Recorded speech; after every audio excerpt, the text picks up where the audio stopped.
highest.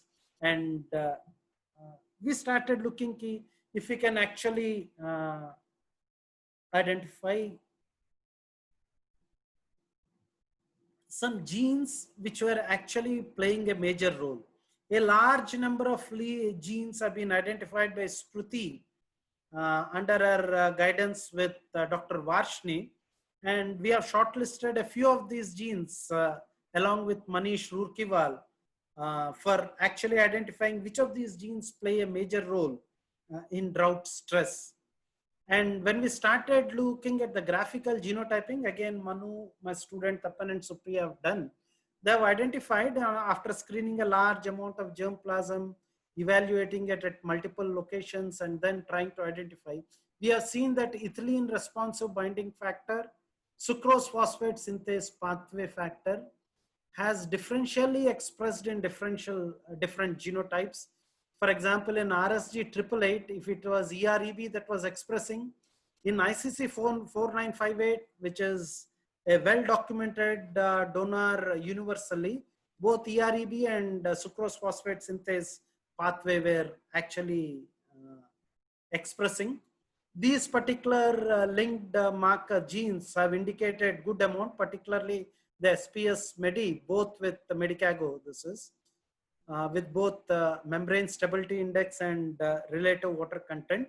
And what we envisaged was, if we are able to validate these markers, which were tightly linked for both relative water content and membrane stability index, we'll be having greater gains. And that's what Supriya as well as Tapan have published. At the same time, as I said, in that particular population, my colleague and we were looking what was the basic gene family, and we have seen that ethylene responsive factor, almost 120 ethylene responsive factor under stress, which belong to 120 ERF family members, and they could be clearly distinguished into almost 11 groups which were actually seen that were being upregulated. Now what we have seen was this particular factor, particularly the chickpea Aratinum ERF 116, which was most abundant, was seen both under salinity, was also under dehydration, also cold stress, as well as abscisic acid stress. That means this belongs to a family of ubiquitins that is a stress responsive factor, but plays very wide role in case of abiotic stress tolerance. We have actually done a promoter sequence analysis, and Parameshwaran, who was working on this particularly for heat, was also identified that this is also an heat stress transcription factor. So we have a gold mine in this ERF, and if we are able to exploit the gene-based markers, maybe we'll be in future moving towards multiple stress tolerance. So this was some of the basic studies that have been done in developing of these maps, developing of QTLs which were tightly linked. One example of how this can be used in abiotic stress tolerance, as well as in developing bold seed size I've explained. But the one big advantage is they don't have regulatory issues, or there is wider public acceptance. Now at the same time, Rajiv and Manish put forth the idea that it's okay, we are actually using these QTLs, but Bharadwaj, what we need to do is, we need to use them in the most drought tolerant lines and then actually have better yield gain than them. And that is the real usability of these particular molecular markers, or that is the usability of this translational genomics. So what we had is, we had a center of excellence program with DBT, where we were to introduce this QTL from ICC 4958, where this particular QTL has been identified. It has been very much narrowed down by Himabindu Kudupa, Anu Chitikneni, Manish and his group. And we have seen that NCPGR 127 or NCPGR 21 sits right inside this QTL. Now the beauty of this QTL by the studies which Dr. Rajiv Varshne and group has identified, why we call this as a hotspot is, it just not harbors the root volume and the root length or the root density, what you call related traits, but it also has seed index, that is larger seed size. It has better harvest index. And this really fascinated me and Dr. Madan Pal. And we started looking, can we actually introgress this particular QTL now under the DBT Australia India Strategic Research Fund program. And we started moving this or introgressing this QTL into the elite chickpea lines, whether it is Pusa 372, Pusa 362, RSG 888. Now we are also doing in almost all the mega varieties of Desi.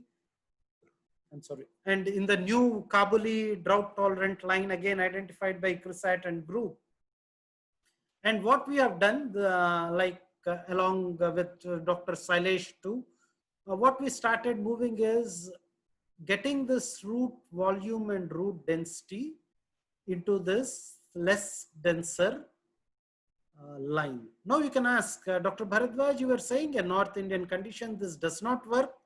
Just viewers look into the top part of the stem, where the initial biomass of this line, ICC 4958 with few branches is there.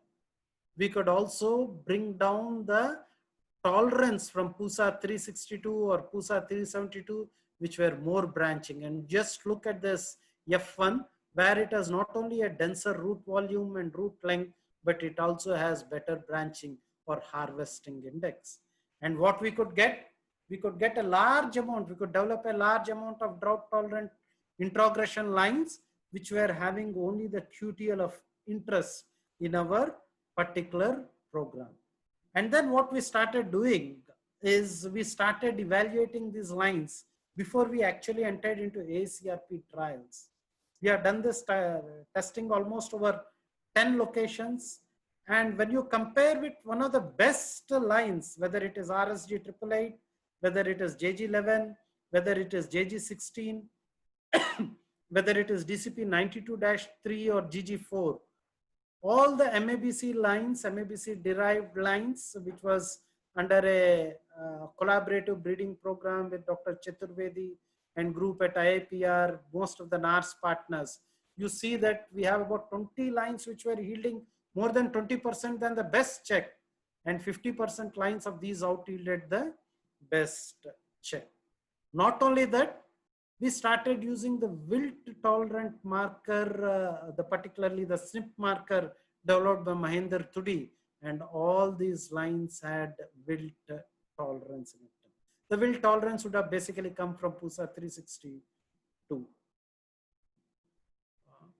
Now these lines were actually entered into the All India Coordinated Research Program and tried under drought conditions for 2 years. Either it was at Rahuri, whether it was Sihor, Badnapur. And when you look at the moisture stress at flowering, you can look, it is almost very, very negligible, almost 30% less than field capacity, where breeders say, and at maturity, it was almost very, very less.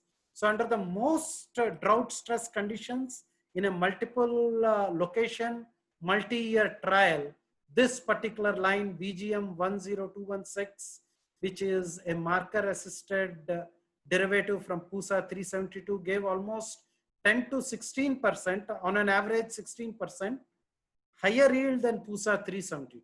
So this was the first drought tolerant introgression line released in the country, which we have named it as a Pusa chickpea 10216. I frankly admit it is not one person's job. It is a very good collaborative program that has happened between the NARS partners, the ICRISAT, the National Institute of Plant Biotechnology, Dr. Jain, Dr. Varshne, Dr. Manish, and excellently coordinated by the All India Coordinated Research Project in chickpea. Now you see, it is not just the average yield. Even in the drought conditions, it has yielded an yield of 2.5 tons per hectare. Of course, as I said, this particular QTL, which we had in ICC 4958, harbored the seed QTL. So we had a relatively a bit larger seed, 22 grams, but excellent grain color as its recipient parent. And therefore, this was one of the super chickpea that we could release along with the ICRISAT. My young, highly cited friend Rajiv Varshne there, in all smiles ever to help and an excellent partnership, result of this excellent partnership. At the same time, the robustness of this QTL can be understood that it was not just released in India, it was also released in Ethiopia in the name of Giletu. And this was under a totally different background, JG11. It was released already for commercial production. 1 to 2 months earlier, it was released than BGM 10216. And as I said, this line had 2.5 tons per hectare, my line. So this is also validated by the results at almost 4 locations in Africa. This particular robustness of this QTL, which says it has 3.8 tons per hectare, 15%, we had 16 to 24% over the check. That is, on an average, under different genetic backgrounds, this particular QTL could give 10 to 18% more in not a susceptible variety. That is what the viewers need to understand. This is given in the most leading and drought tolerant varieties, and that is the power when we use the modern tools of plant breeding. We should understand these are tools. They are not to supplant the breeder. They're not to supplant the entomologist. They're not to supplant the pathologist. They're here as more precise tools, and we need to integrate them fast because the tools are improving, improvising, and it is foolishness to stick on to increase your cost benefits when you have such tools, but to still go through the conventional methods. Conventional methods are very much important when you have to introgress them, when you have to do precise field trials, when you want to use the breeding strategies, but not to use tools per se, like people have resisted when biometrical tools come, becomes costlier to each of the breeder in the long run. Now, as I said, this was, I think, somehow it got repeated, I'm sorry. So similarly, Dr. Banur from Gulbarga and now Dr. Lakshman have developed Super Anigiri, where they have actually pyramided and which has a 7% yield advantage. Whenever you are looking at disease tolerance, we don't look at yield advantage alone. Yield can be same as your introgressed variety, but it should show disease resistance at more locations than the recipient parent, the MABC line. Therefore, we are looking at a stabilizing breeding. But friends, whenever we are breeding for stresses, we always have been hearing from our earlier teachers that it's a stabilizing breeding. But here are two examples, both in case of drought as well as in wilt, where we are not just looking at stabilizing breeding, but we are also looking at increased yield advantages. This is again another stress that we are targeting. Nilesh, his name is missing here. Neeraj, Supriya, Sneha, and Tapan have been working on these lines. Again, it's under an DBT, Australia India Strategic Research Fund, where we started looking at salt, which is another major stress. We see that a large amount of particularly cultivated or arable land is getting affected by salt, more so in the irrigated belt as well as Australia, as well as Canada and America. So this becomes a major concern because with greater irrigation and poorer drainage, salt is becoming a problem where staple food crops are not able to grow. Legumes also do not grow. But can we start looking at providing what you call as resilience to these resource poor farmers in these areas? So if you look, as I said, global extent of salt, you will see that a good amount of salt in most of the arable regions of the world has started increasing. And in case of India, when you start looking, whether it is Gujarat or whether it is Andhra Pradesh, Haryana, or whether it is the Madhya Pradesh, the amount of salt stress is increasing, and we need to address particularly this problem, particularly in case of chickpea major producing country. So we started looking at two ways. One is identifying genes using a functional genomics approach, also validating the already identified candidate genes. And now one of my students is working on transcriptomics of the same thing. So what Sneha and Neeraj have basically done, in an incentivizing research in agriculture program along with Supriya. What these people have done using both the national phytotron facilities at IRI as well as the field facilities at CSSRI Karnal, and along with UW of Perth, we have established a rapid hydroponic phenotyping facilities, and you can actually transplant these plants, the resistant plants. So it becomes a beautiful way at F3 or F4 where we can actually screen a large amount of populations or you can screen a large amount of germplasm, identify them, transfer to the pots, then start using in the crossing programs. So we could identify from the land races per se. This was the work of Tapan, Sneha and Neeraj, where we could identify a good sources, IG 5656. This is a land race, IG 5895. Similarly, ILC 0 Latvia. Now, if you remember this race, this land race, which is basically from Latvia, this particular land race was also resistant or tolerant to drought. This is now also showing tolerance to salinity. So that means this has multiple genes which were basically working for both these stresses. Now these lines we have also evaluated in the microplots at CSSRI Karnal. We could also identify some traits, particularly the stem sodium is to potassium ratio. Stem sodium is to potassium ratio.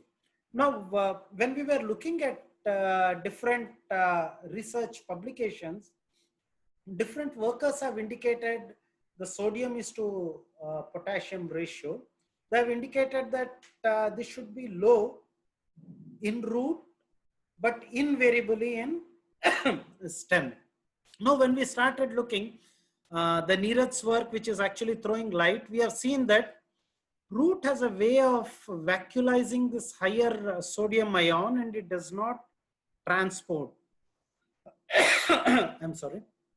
It does not allow it to be transported to the stem.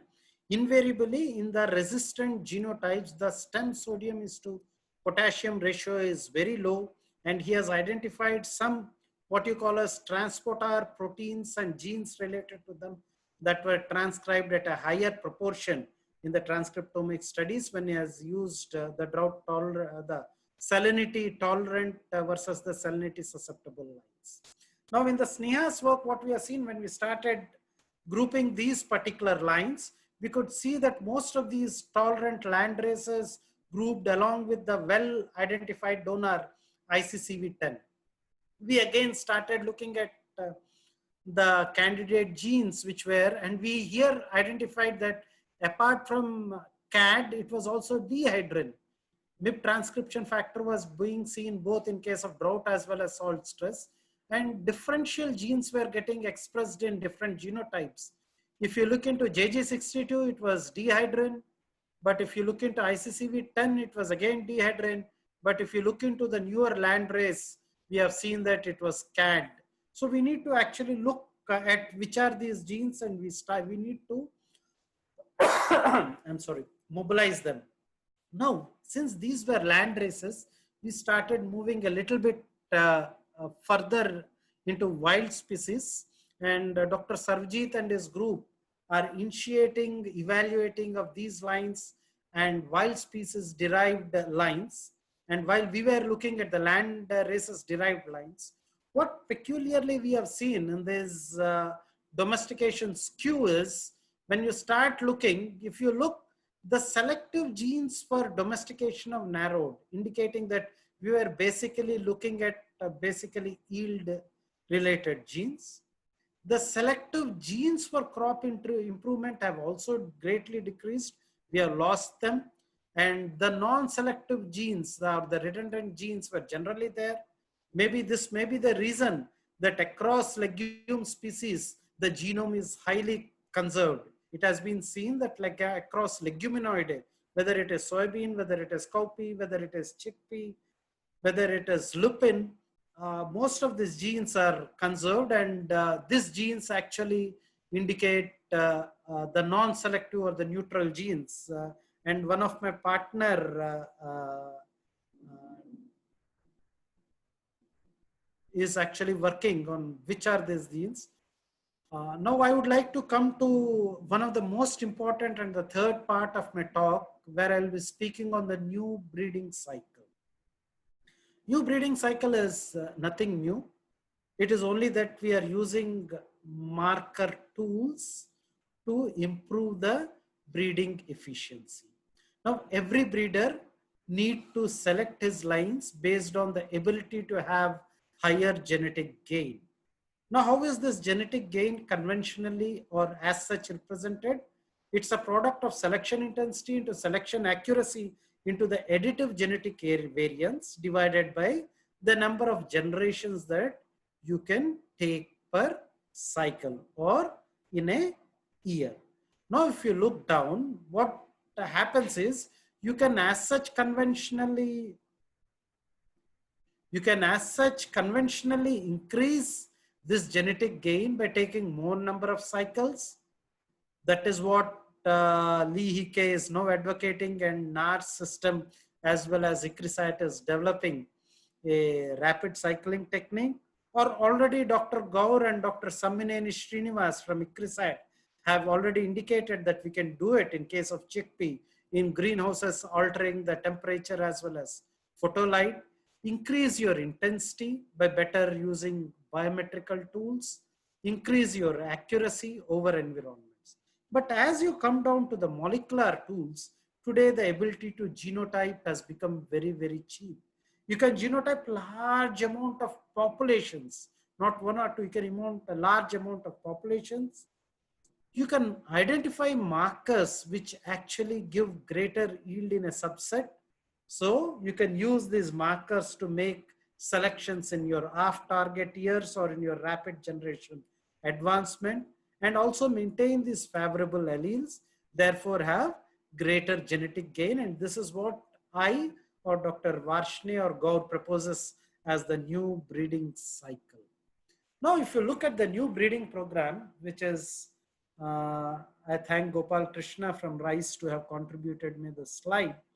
So what basically happens when you are using the conventional breeding program versus marker assisted breeding program versus the genomic selection or double haploid and rapid generation advance with this genomic selection. Basically, the number of years are reduced, right? But if you look at the funnel between the marker assisted breeding program versus the genomic selection, the number of favorable lines that you are going to handle, you see the funnel base has greatly reduced. That is, your ability increases now to handle a large amount of populations, or in private companies, you have better cost is to benefit ratios because you will be handling lesser number of lines. And you are sure that these lines will be carrying more favorable alleles. And that is the power of genomic selection. Widely already being followed in private companies, wheat in Australia, as well as CIMET advocates maize in most of the private companies. And we are happy that we are one of the leading crop in case of Indian subcontinent. Now, what we have done, again, this was in the second Australia-India Strategic Release Fund grant, again, that was obtained by DBT program. We have set upon on developing along with Puran Gaur, Manish Varshney group, led by Dr. Varshney,